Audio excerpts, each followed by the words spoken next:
बिस्मिल्लाहिर्रहमानिर्रहीम।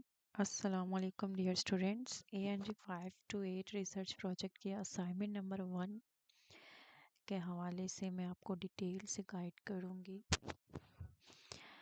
कि आपको असाइनमेंट नंबर 1 किस तरह से बनानी है, टॉपिक सिलेक्शन किस तरह से करनी है। और इसके अलावा जी आपके साथ मैं सैम्पल भी शेयर करूँगी कि आपको असाइनमेंट इस तरह से बनानी है। उससे पहले कुछ ज़रूरी बातें हैं। इसमें ये है कि आपका एग्ज़ाम नहीं होगा, सिर्फ़ और सिर्फ़ आपका ये असाइनमेंट बेस्ड प्रोजेक्ट है, ठीक है, जिसमें आपका प्रोजेक्ट होगा। अच्छा, काफ़ी मेजॉरिटी स्टूडेंट्स मेरे पास व्हाट्सएप पे आके ये क्वेश्चनिंग कर रहे होते हैं कि जी हमारी इसमें कितनी असाइनमेंट्स होंगी। हर दफ़ा जो है डिपार्टमेंट इसका पैटर्न चेंज कर देती है। समटाइम्स लास्ट टाइम ऐसे था कि आपको फ़र्स्ट असाइनमेंट में कंप्लीट प्रोजेक्ट सबमिशन करवानी थी। इस दफ़ा ऐसा नहीं है, ठीक है। तो आपका जो है ये डिपार्टमेंट डिसाइड करता है कि आपकी टोटल असाइनमेंट्स कितनी होंगी। टोटल असाइनमेंट पे फोकस करने की बजाय आप अपने प्रोजेक्ट पे ज़्यादा फोकस किया करें, क्योंकि अगर आप इस पे सीरियस होके वर्क करेंगे और सुपरवाइज़र के इंस्ट्रक्शंस को फॉलो करते हुए काम करेंगे, देन आपका प्रोजेक्ट पास होगा। और इसके अलावा इसमें आपने जब आपका प्रोजेक्ट अप्रूव हो जाता है, इसमें आपके पीपीटीज भी होंगे और वाइवा भी होगा। वाइवा आपका ऑनलाइन होता है माइक्रोसॉफ्ट टीम आईडी के थ्रू। तो जिन स्टूडेंट्स के माइक्रोसॉफ्ट टीम आईडी नहीं है वो अपनी माइक्रोसॉफ्ट टीम आईडी बना ले। और जिनको तरीका नहीं आता तो इंशाल्लाह जो है वो मैं इस पे भी वीडियो अपलोड कर दूँगी कि आपको माइक्रोसॉफ्ट टीम आईडी किस तरह से बनानी है। मेजॉरिटी स्टूडेंट्स को नहीं पता होता कि जी हमने सुपरवाइज़र से कांटेक्ट किस तरह से करना है या आईडी जो है माइक्रोसॉफ्ट टीम वाली किस तरह से बनानी है। इसमें उससे पहले जो है, अगर आप मेरे चैनल पे नए हैं तो काइंडली मेरे चैनल को सब्सक्राइब कर दें और वीडियो अच्छी लगे तो लाइक ज़रूर कीजिएगा और कमेंट भी कीजिएगा अगर ना भी पसंद आए। तो अगर आप कंप्लीट प्रोजेक्ट हैंडलिंग चाह रहे हैं तो आप मुझे व्हाट्सएप पे कांटेक्ट कर सकते हैं और यहाँ पे मेरे चैनल पे आके ये वाली वीडियो ओपन करके आप रिव्यूज़ चेक कर सकते हैं। इसके अलावा जी आपको 3 से 4 वीडियोस जो हैं वो रिव्यूज़ वाली मिल जाएंगी, ठीक है। यहाँ पे आके जो है यहाँ पे ये देखें रिव्यू स्टूडेंट्स, यहाँ पे आपके 4 वीडियोस अपलोडेड हैं। सो आप अपनी सेटिस्फेक्शन यहाँ से करके तसल्ली करके फिर आप मुझसे कांटेक्ट करें। बहुत ज़्यादा स्टूडेंट्स जो हैं ऐसे टाइम वेस्ट करने के लिए मुझसे कांटेक्ट करते हैं। सो टाइम वेस्टर स्टूडेंट्स जो हैं ना ये दूर रहें। ओनली सीरियस स्टूडेंट जिनको वर्क करवाना है या किसी तरह जो है वो मैनेज नहीं कर पाते या फेल हो जाते हैं तो वही स्टूडेंट्स मुझसे कांटेक्ट करें, ठीक है। Thank you. Complete project handling में आपके तमाम असाइनमेंट्स, रिवीजन्स और पीपीटीज और वाइवे की तैयारी आपको करवाई जाती है। अब हम जो है वो हम अपने असाइनमेंट की तरफ जाते हैं। इसमें देखते हैं कि आपको क्या करना है। अच्छा जी, असाइनमेंट नंबर 1 जो है वो आपकी टॉपिक सिलेक्शन पे है। इंट्रोडक्शन, जो आपने टॉपिक सेलेक्ट किया होगा उस पर आपने इंट्रो लिखना है और लिटरेचर रिव्यू राइट करना है। मतलब इस असाइनमेंट में आपके 2 चैप्टर इंक्लूडेड हैं, ठीक है। तो ये मार्क्स के डिस्ट्रीब्यूशन आपने ज़रूर चेक कर लेनी है। 15 मार्क्स आपके असाइनमेंट सबमिशन के हैं और 5 मार्क्स आपके अटेंडेंस के हैं via MS team, Microsoft team. तो जिन स्टूडेंट्स ने माइक्रोसॉफ्ट टीम सेशन ज्वाइन किया होगा उन्होंने अपनी वो अटेंडेंस शीट भी साथ अटैच करनी है। आपको सुपरवाइज़र की तरफ से इंस्ट्रक्शंस मिल गई होंगी, ठीक है। और 5 मार्क्स आपके अटेंडेंस के हैं, 15 मार्क्स आपके जो है वो असाइनमेंट सबमिशन के हैं, ठीक है। और इसमें अगर आप अच्छे मार्क्स लेना चाहते हैं तो चैट जीपीटी को आपने बिल्कुल यूज़ नहीं करना। अगर यूज़ करना है तो उसको आईडी के लिए यूज़ करें। अगर आप चाह रहे हैं कि जी हम वहाँ से असाइनमेंट बना के LMS पे अपलोड कर देंगे तो आपको 0 मार्क्स मिलेंगे, ठीक है। आपका जो चैट जीपीटी वाला कंटेंट है या कॉपी पेस्ट वाला कंटेंट है वो बिल्कुल भी एक्सेप्ट नहीं होता, स्पेशली इन प्रोजेक्ट्स। सो अगर आप इसको पास करना चाहते हैं अपनी वर्डिंग में बनाएं, प्लेजरिज्म फ्री बनाएं और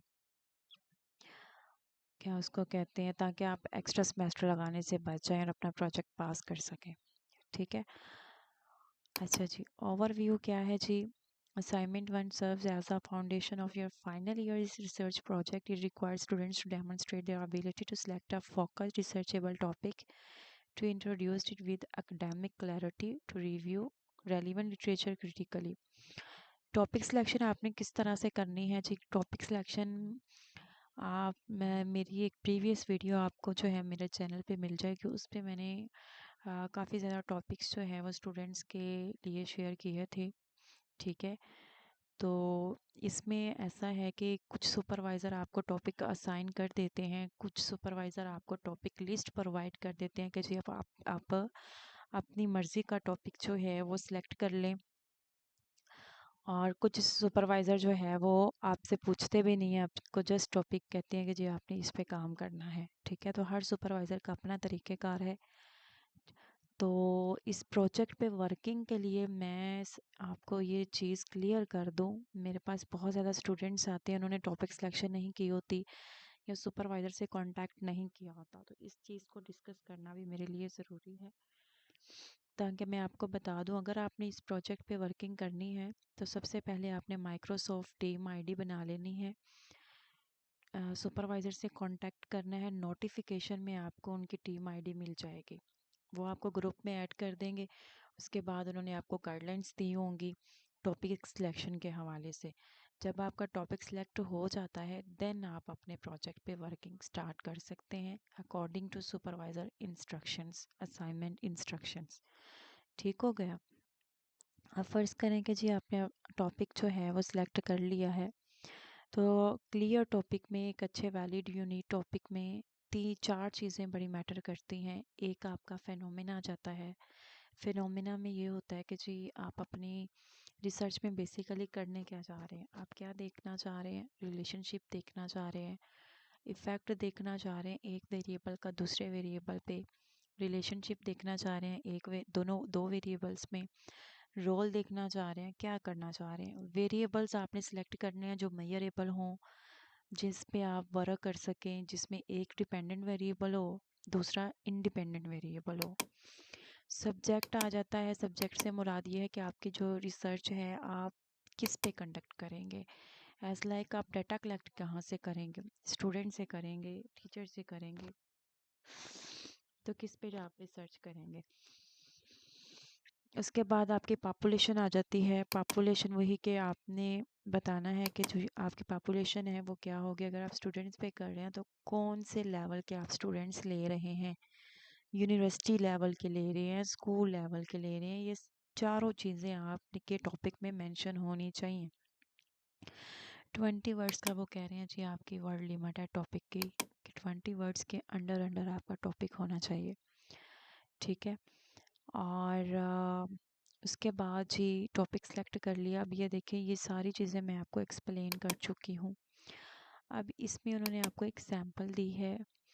ठीक है। ये देखिए हमारे पास एक टॉपिक है, the impact of linguistic errors on fluency among ESL learner. अगर मैं इस टॉपिक को एक्सप्लेन करूँ तो इसमें देखिए हमारा जो इम्पैक्ट है वो है जी हमारा फिनोमेना। ठीक है। उसके बाद इसमें जो वेरिएबल्स हैं, एक लिंग्विस्टिक एरर्स है और दूसरा फ्लुएंसी है। ठीक है। ये दो वेरिएबल्स आ गए हमारे पास, और हमारे पास जो सब्जेक्ट हैं वो स्टूडेंट्स हैं। ठीक है। और ESL लर्नर्स पे यानी कि BS इंग्लिश स्टूडेंट से हम जो है वो डाटा कलेक्ट करेंगे। तो ये हमारा एक वैलिड टॉपिक है। इस तरह से आपने अपना टॉपिक डिज़ाइन करना है। अब आपने इंट्रो लिखना है, तो इंट्रो आपने किस तरह से लिखना है। वो कह रहे हैं कि आपने 700 से 800 अल्फाज पे मुश्तमिल इंट्रोडक्शन लिखना है। इंट्रोडक्शन में क्या होना चाहिए, थोड़ा सा आप अपने टॉपिक के बारे में लिखेंगे, एक पैराग्राफ बैकग्राउंड ऑफ स्टडी के हवाले से लिखेंगे विद साइटेशन। इसका मैं सैम्पल भी आपको शो करवाऊंगी। और प्रॉब्लम स्टेटमेंट आप लिखेंगे। ठीक है। अपने जो भी आपने टॉपिक सेलेक्ट किया है उस हवाले से आपने उसको डिफाइन करना है, अब एक पैराग्राफ में भी इसको कर सकते हैं, ठीक है। अच्छा जी, ने टॉपिक लिया है role of technology in enhancing vocabulary acquisition among English language learner. ये मेरा टॉपिक हो गया, ठीक है। एग्जाम्पल के तौर पर शेयर कर रही हूँ, यहाँ से ना कॉपी पेस्ट कर लीजिएगा जैसे आप स्टूडेंट्स करते हैं। तो यहाँ पे ये देखें, इंट्रोडक्शन की आपने हेडिंग दे देनी है, और ये देख सकते हैं आप, मैंने विद साइटेशन जो है वो इंट्रोडक्शन लिखा हुआ है, और ये आप इंट्रो लिखेंगे, और इसमें बैकग्राउंड भी मैंने ऐड किया हुआ है, ठीक है। स्टेटमेंट ऑफ प्रॉब्लम भी आप राइट करेंगे, एक छोटे से पैराग्राफ पे जो है आप स्टेटमेंट ऑफ प्रॉब्लम राइट कर लेंगे, ठीक हो गया। अच्छा जी, उसके बाद सिग्निफिकेंस नहीं आपने ऐड करनी, ये लास्ट टाइम स्टूडेंट्स की थी, इसमें आपने सिग्निफिकेंस उन्होंने नहीं कहा हुआ कि आपने ऐड करना है। अगर रिक्वायरमेंट है या आपके सुपरवाइज़र की तरफ से है तो फिर आप ऐड कर सकते हैं। आपने रिसर्च ऑब्जेक्टिव क्वेश्चन बनाने हैं, जब आपने रिसर्च ऑब्जेक्टिव या क्वेश्चन डिज़ाइन करने हैं तो आपने एक चीज़ माइंड में रखनी है कि आपके जो ऑब्जेक्टिव्स हैं वो रिसर्च क्वेश्चन से अलाइंड होने चाहिए, और मेजरेबल एक्शन वर्ब को यूज़ करते हुए आपने जो है वो ऑब्जेक्टिव बनाने हैं। एज लाइक ये आप देख सकते हैं कि मैंने टू आइडेंटिफाई का वर्ड यूज़ किया हुआ है। इसी तरह से आप to measure, to examine, to determine, इस तरह के आप जो है वो वर्ड यूज़ करते हुए अपना ऑब्जेक्टिव सेट कर सकते हैं। तो आपने ये चीज़ नोटिस की होगी, जैसा मेरा रिसर्च ऑब्जेक्टिव है वैसे ही मेरा रिसर्च क्वेश्चन है, मतलब अलाइंड है। तो आपने ऐसे नहीं करना, आपने ऑब्जेक्टिव एक बना लिया और रिसर्च क्वेश्चन आपने दो बना लिए, या उनका आपस में कोई ताल्लुक ही नहीं है टॉपिक के साथ, ऐसे आपने बिल्कुल भी नहीं करना। ऑब्जेक्टिव, रिसर्च क्वेश्चन, टॉपिक की अलाइनमेंट मस्ट होनी चाहिए, ठीक है। उसके बाद आपने जो है ये आप देख ले, मैंने आपको ऑब्जेक्टिव के हवाले से पहले से ही गाइड कर दिया, तो दो ऑब्जेक्टिव आप एक या दो से ऑब्जेक्टिव बना सकते हैं, या फिर आपके सुपरवाइज़र, हर किसी के सुपरवाइज़र चेंज होंगे, तो आपके सुपरवाइज़र ने जो भी आपको इंस्ट्रक्शन दी है, एक कहा है या दो कहा है, उसके अकॉर्डिंगली आप उनको बनाएं। और उसके बाद रिसर्च क्वेश्चन जो है वो भी आपने बनाना है। अगर एक आपने ऑब्जेक्टिव बनाया तो एक ही आपका रिसर्च क्वेश्चन होना चाहिए, अगर दो बनाए तो दो ही आपके रिसर्च क्वेश्चन होने चाहिए। सिग्निफिकेंस ऑफ स्टडी आप ऐड करेंगे, ठीक है, कि सिग्निफिकेंस ऑफ स्टडी से मुराद ये है कि आपकी जो जस्टिफिकेशन आपको इसमें देनी होती है कि आपने ये टॉपिक क्यों सिलेक्ट किया, इसकी इम्पोर्टेंस आप लिख सकते हैं एक पैराग्राफ में, ठीक है। तो ये देख सकते हैं कि मैंने यहाँ पे सिग्निफिकेंस भी ऐड की हुई है। मैं अगेन कह रही हूँ, ये आपके आइडिया के लिए, यहाँ से सेम टॉपिक और यहाँ पे ये आपने छापा नहीं मारना, इसको रीड करके थोड़ा सा आइडिया लेके आप अपनी वर्डिंग में बना सकते हैं, ठीक है। अच्छा जी, ये सिग्निफिकेंस हो गई, हमारा चैप्टर नंबर 1 कंप्लीट हो गया। उसके बाद आपने चैप्टर नंबर 2 लिखना है, जिसमें से आपने 1200 वर्ड्स पे मुश्तमिल लिटरेचर लिखना है। लिटरेचर आपने किस तरह से लिखना है, आपका अगर कोई भी टॉपिक है तो आपने क्या करना है, आपने चले जाना है गूगल स्कॉलर पे, ठीक है। तो गूगल स्कॉलर पे आप जाएंगे, गूगल स्कॉलर पे जाके आप अपना टॉपिक लिखें सिंपल, और वहाँ पे आपको इतने ज़्यादा आर्टिकल मिल जाएंगे अपने टॉपिक से रेलिवेंट। जैसे मैं आपको जो है सर्च करके बता देती हूँ, इसमें मैं वेरिएबल्स नहीं ले रही हूँ, आप स्टूडेंट की आसानी के लिए एक आसान तरीका मैं बताने लगी हूँ आपको। आपने क्या करना है, यहाँ से कॉपी कर लेना है और गूगल स्कॉलर पे जाके इसको पेस्ट कर देना है, और यहाँ पे सर्च का देखें, यहाँ पे इतने ज़्यादा आर्टिकल आपके पास आ गए हैं। इन आर्टिकल्स को आप डाउनलोड करते जाएं, डाउनलोड करने के बाद इसको रीड कर लें और देखें कि प्रीवियस रिसर्चर्स ने क्या कहा था, ठीक है। तो वो फिर अपनी वर्डिंग में आपने इसको कोड कर लेना है, ठीक हो गया, ये देख लें। तो यहाँ पे इतने ज़्यादा आर्टिकल है, इसी तरह से आपने जो भी टॉपिक सेलेक्ट किया है उसके लिटरेचर के लिए आपने यहाँ पे आके अपने जो है आर्टिकल डाउनलोड कर लेने हैं, और फिर उसको रीड करके अपनी वर्डिंग में कोड कर लें, ठीक हो गया। अब वो कह रहे हैं कि 8 to 10 आपने जो है आर्टिकल डाउनलोड कर लेने हैं और फिर आपने उसमें क्या करना है, समराइज करना है प्रीवियस स्टडीज़ को। उसके बाद आपने रिसर्च गैप को आइडेंटिफाई करना है और अपनी स्टडी को लिंक करना है एग्जिस्टिंग रिसर्च के साथ और उसकी सिग्निफिकेंस को आपने जस्टिफाई करना है। ठीक है,